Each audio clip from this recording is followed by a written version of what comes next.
kar ka zauna baka addu'a, dan da yawancin mutane sun kuskure ba sa addu'a jama'a, sannan ba sa neman addu'a daga bayin Allah da ake fatan alheri gare su, wanda duk wannan ya dace da sunna. Sahabbai sukan zo su samu manzon Allah sallallahu alaihi wasallama, manzon Allah ayi min addu'a. Wallahi shi yasa sakwata suna bani sha'awa, duk inda ba sakwace ya ga wanda yake fatan alheri gare shi sai ya ce Allah gafarta malam ayi min addu'a. Wannan asali sunna ce jama'a, wadda da yawanci mutane sun yi sakaci game da ita. Sayyidina Umar manzon Allah ya gaya mai cewa akwai wani mutum sunan shi Uwais ibn Amir al-Qarni, wanda duk ya haɗu da shi cikin ku ya sa ya mishi addu'a, Allah na karɓan addu'a shi saboda yana da tsananin biyayya ga mahaifiyar shi. Rannan ku Sayyidina Umar ya tafi ziyarar mulki ƙasar ainihin Yaman, ai cikin ku akwai kabilar Qaran suka ce ga mu.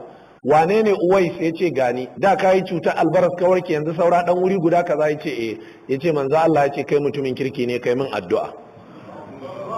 Nan da na ya daga hannu yawa Sayyidina Umar addu'a, sai Sayyidina Umar ya ce to bar a rubuta maka allocation kuma ka je gurin gwamna ka karbi alheri ko, sai ya kwashe da gudu, sai gudu sai gudu, ba ruwan shi da allocation, shi dai ba ma ya so a gane shi.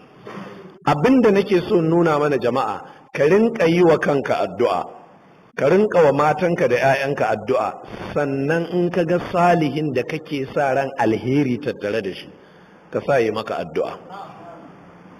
Wannan sunna ce, ya kamata mutane kar ku yi sakaci game da wannan.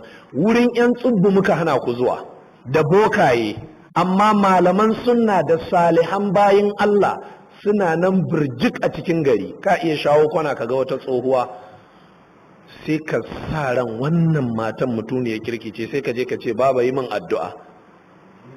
Za ta ce to ni ba malama ba ce, a'a, ta faɗi duk abin da za ta faɗa. Salahiyar nagarta Allah yake nufi.